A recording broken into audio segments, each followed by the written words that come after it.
Hi, everyone. I am Suzanne Clinton. I'm the Director of Sprocket. I really appreciate you all being with us today. And I would like to encourage you to stop us and ask any question you would like. I think you can put it in the chat. Is that right? Okay, I think you can, but we welcome questions.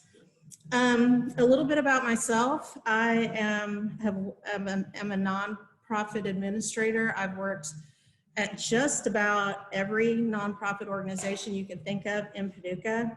I started out in the City of Paducah Planning Department, where I got my feet wet in grant writing and all kinds of nonprofit stuff. I've worked at the Chamber, the Housing Authority of Paducah, worked with the Lourdes Foundation, and I have a communications degree from Murray State University.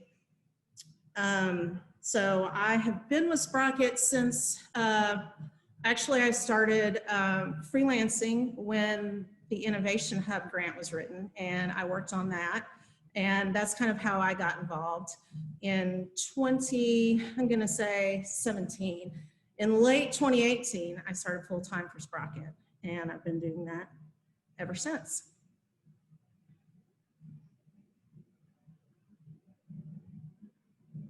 I'll let you go, Monica. Hey there, sorry about that. We already had technical difficulty. How about that, Suzanne? That was quick. We were in the same room and there was a really bad echo once we started, so I hope you all can hear me. My name is Monica Bilak, and I have been with Sprocket since it started. It was started as a prototype for another project called the Innovation Hub. And so I was working with the school district there. I do a lot of design and strategy work, and so that was part of the project. And this organization took on a life of its own. The state took notice of us about 2.5 years ago and said, hey, we'd really like to see you guys push your limits on working with adults and entrepreneurs. And so we did. And so now we've been just creating all kinds of new partnerships. Can't wait to share them with you. I am also the director of what is called GroWest, which is a coalition of West Kentucky communities that work on entrepreneurship and innovation. So Suzanne and I work together at Sprocket and through Sprocket, and so I'm super excited to share with you what we've been doing. We're gonna play our video for you. Y'all tell me what is Sprocket? We get this question a lot, and we have a lot of answers.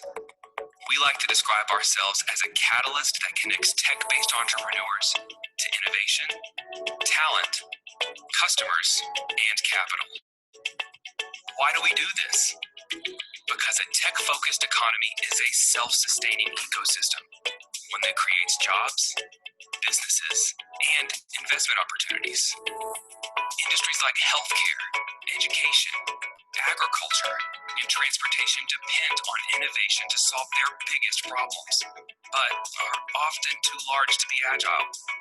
Tech-based startups have talent and creativity, but often lack the funding to see their solutions through. That's where we come in, the sprocket that connects them all.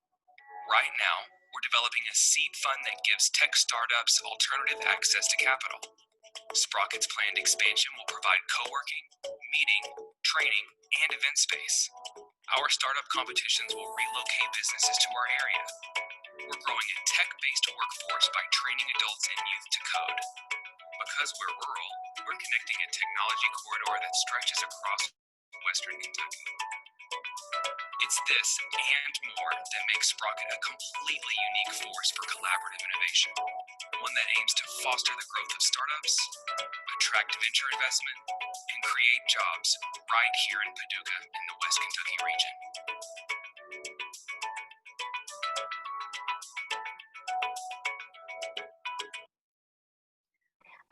So that was a fantastic video. Thank you, Suzanne, for producing and writing that as well. So hopefully that helps you guys get a little glimpse into all the different kinds of programs that we are rolling out this fall. And wanted to just be sure we touched on the main reason is, why are we doing this? And why is this so important to our community and to our region?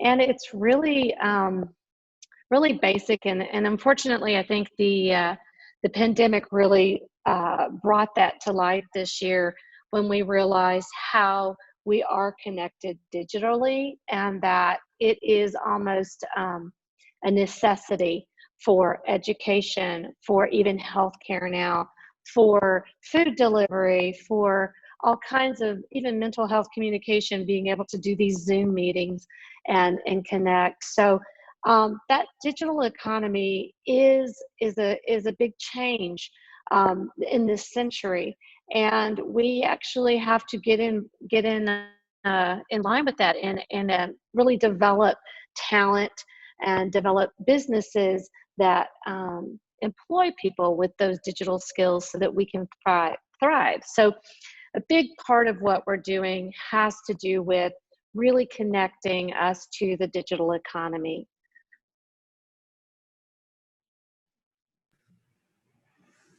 So I love to talk about the Youth Coding League. As some of you may know, the Sprocket started out as really a prototyping space for the Innovation Hub over at the school. So we've always been really youth education focused. We've done a lot of summer camps for youth, Lego robotics, all kinds of things like that. Youth Coding League is kind of the 2.0.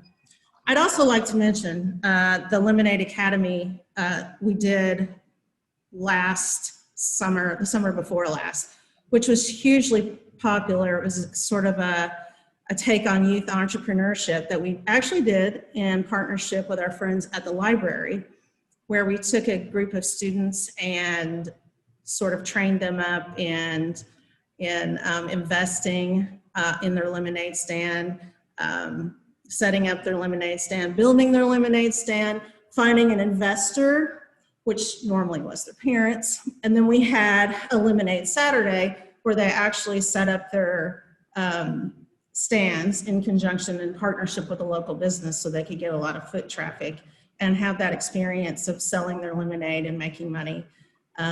We also encourage them to donate some, keep some, and save some. And I really wished we could have done that this summer. Unfortunately, that was interrupted by COVID, but that is definitely a program we'd like to continue. Also in partnership with the library, Youth Coding League 2.0 is how we're sort of getting kids, middle school age kids, feet wet in coding. And it's just a wonderful program. It sort of applies a sports model to computer work. So what they do is each school participating has a team, and each member of that team gets a little card and gets a profile on the Youth Coding League website. And then the team works together on coding challenges once a week for the semester, post their scores, and they are then sort of in competition with other schools and other leagues in other states. So it takes place after school, and each school identifies a coach, and we've just had wonderful luck with this. It's just a great way to get kids' feet wet. It's a great way for them to learn a skill, and it's a great way to keep them sort of focused on digital things that will help them in a way as they grow. So we love this program, and in conjunction with all of our other programming, we feel like it's important to focus and concentrate on our youth to get them ready for the 21st century of work.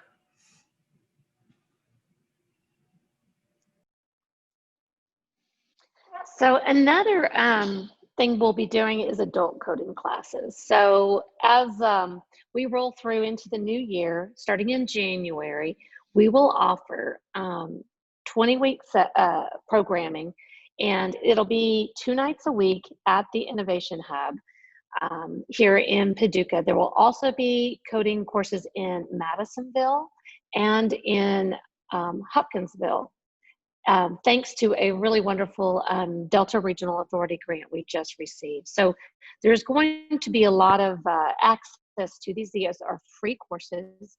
They last 20 weeks. In the last 4 weeks of the course, the participants will actually work with a company using the skills they've learned so that they can develop a portfolio of work. So it's a fabulous way to connect with local tech companies and even regional ones, and then also develop your skills. So it's completely free. You do have to qualify in with a simple kind of qualifying test. So just and that gives you the opportunity to then level up your skills and learn something new. They use a flipped classroom model. So you do a lot of the work at home. And then when you come together in small teams with a coach. The teams are about 8 people each. And then you work through any issues that you had doing the actual coding curriculum. So it's a fantastic program. We're super excited to bring this to town.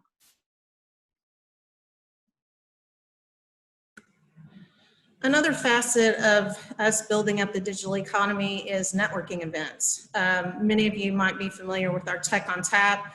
Here you see us meeting about artificial intelligence, and we had just a fantastic experience. That's Gary Gresham with his back to the camera, and we were able to put on his goggles, and it was just amazing. This group has been meeting a long time, and it's not the only one we have.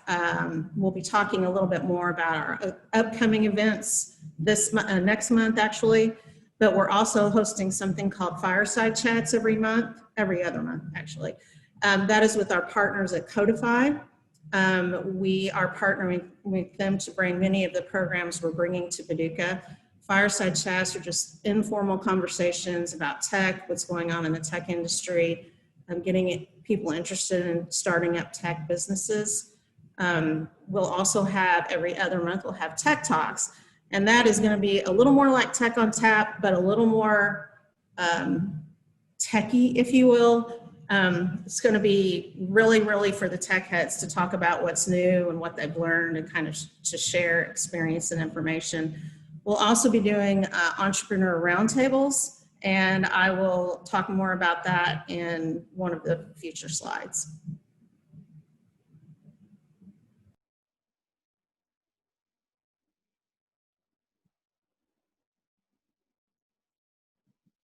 So we'll also be having a first 50K startup competition.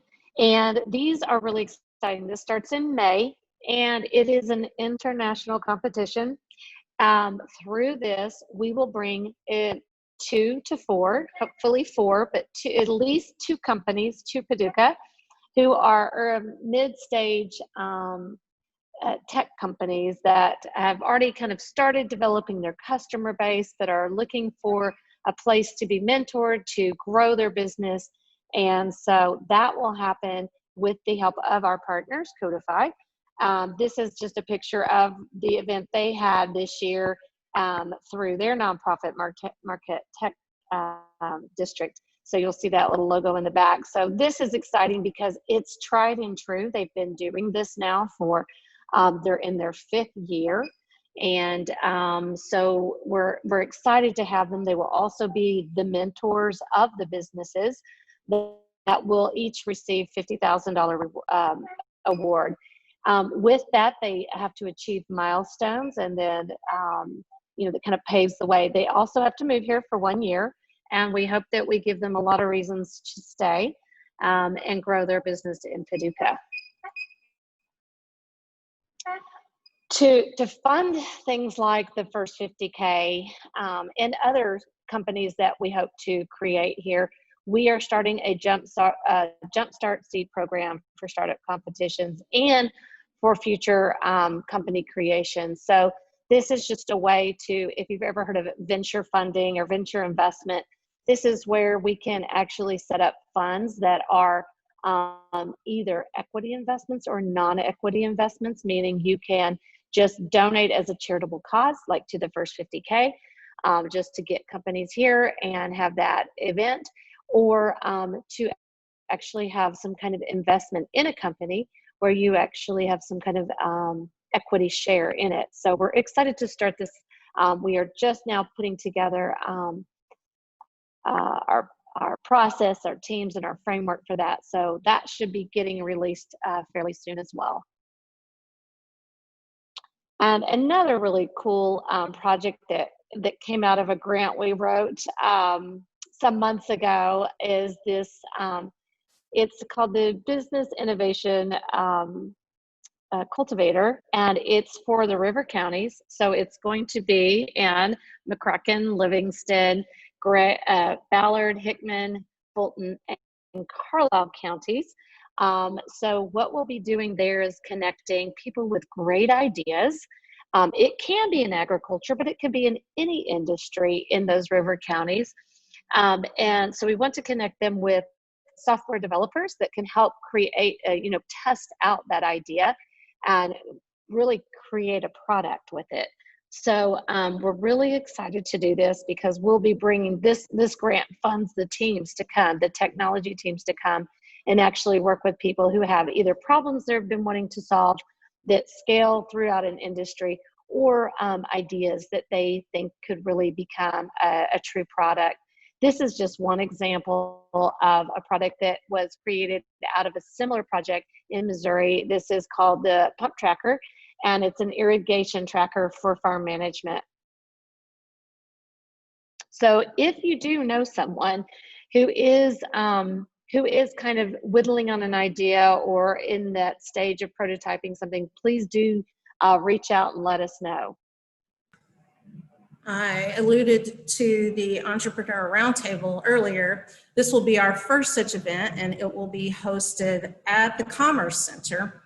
The first 50K that was held in Cape Girardeau with our partners at Codify, they actually awarded fully 3 $50,000 investments to 3 tech companies. And we will be hosting those tech companies in Paducah on the 22nd. It will be a noon meeting. There will be a lunch, and then we will break off and people will be able to ask those tech companies questions, share experiences. They've got really cool stuff going on. In particular, one company called Venku is sort of like an Airbnb, but for camping. So it's a technology that you put on your phone that would be like that, except you would be able to camp in perhaps private areas or campgrounds or some of the more uncharted territory, which I think is just a fantastic idea as a camper myself. Then on the 26th, we're really excited to meet John Welts, our Tech on Tap I talked earlier about. He will be appearing. He's actually from Paducah. He's quite a young man. He went to UK and after that packed up and went to Silicon Valley. Started a company called SecureWare that is in the blockchain realm, and it's, as you might imagine, security for blockchain. Picked a few early stage blockchain companies, offered security services in exchange for a portion of those, and some of those, a couple of those were, as he calls them, unicorns, and they really paid off. So he's very interested in coming back to his hometown and scaling up the tech industry, especially in the realm of blockchain, and actually really across Kentucky to train programmers, which is where our interests intersect, of course.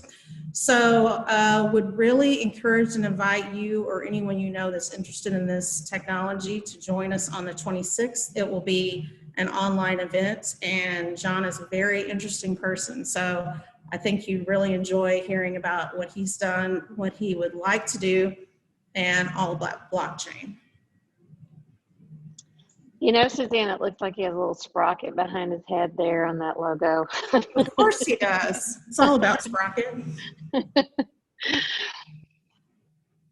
So these are our partners, and let me assure you, we could not be doing any of the things that we are doing without all of these organizations.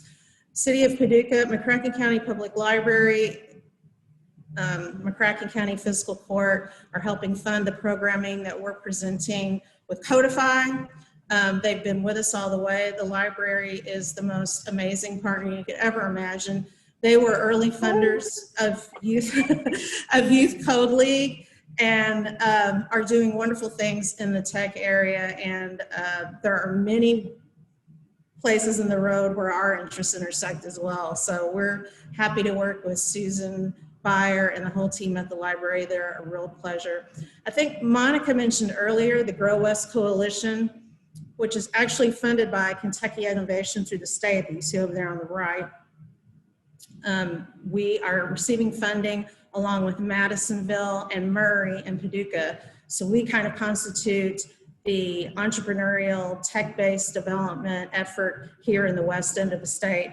But those cities are by no means the only place we're doing it, because with our recent grants, we're going to be training people to code far beyond any of those boundaries. So we're super excited about that. Codify is an awesome organization in Cape Girardeau. They now have formed a Kentucky-based company through which they're helping us with First 50K, Tech on Tap, Fireside Chats, training adults and youth to code. Dr. James Stapleton and Chris Carnell are the co-founders of that organization, and they are just absolutely fantastic people. They appeared at their first Fireside Chat on the, I shouldn't remember this date, maybe 10 days ago. You can go to our Facebook page and see that chat and learn more about them. They're just amazing innovators. They're doing this work in Cape Girardeau. They've been at it about 5 years, and they've had a huge amount of success enacting the same plan that they will enact here in this very similar river city. So we're really honored to be partnered with them and for that work to be supported by the city, county, and library. Absolutely. So if we didn't overwhelm you and you want to get some more information, you can just go to our website at sprocketpaducah.com.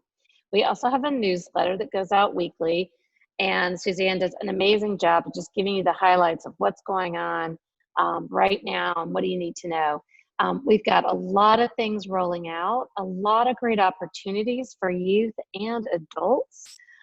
So please help us connect to the community in any way. Let people know about us. You can follow us on Facebook as well at Sprocket Innovation, and on Instagram, and maybe on Twitter. We're not sure, but we think we're there now.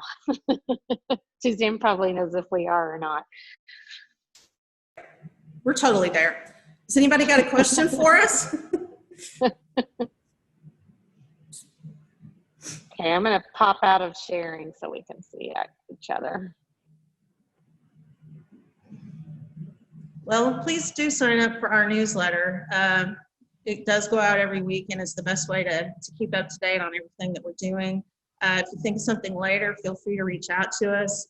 I think Monica said we're on Facebook at Sprocket Innovation, and our website is sprocketpaducah.com. We'd love to hear from you, and we appreciate you being here. Thank you, Suzanne and Monica. We're glad to partner with you, and we're glad for you to present this program today. Very informative. Thank you. Thanks, guys. Appreciate it.